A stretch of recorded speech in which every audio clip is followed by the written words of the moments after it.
Because step 2 in Union Plaza's development, in my eyes, first was the bars and restaurants, and second was residents.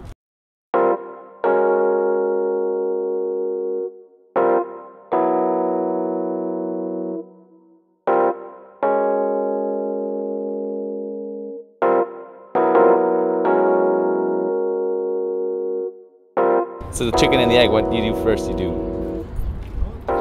do restaurants, but then who goes to the restaurants? Or you do residents, then who lives there, you know? But I figured the restaurants would be, and bars would be first.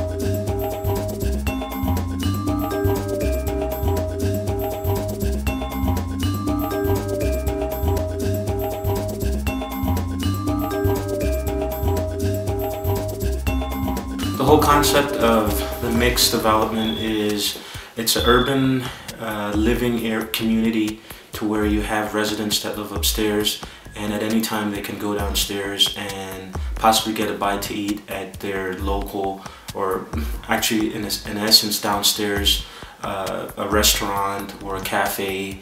And those are the visions of the owner, to have a dwelling that is on top of a retail area that serves a purpose, that work hand in hand.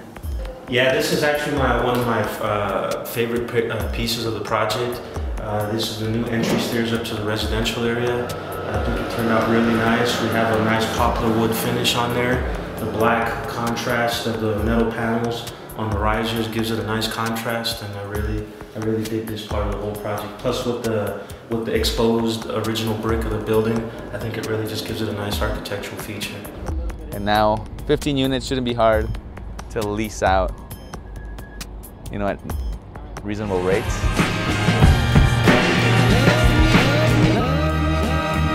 Just made me tingle all over. Yeah.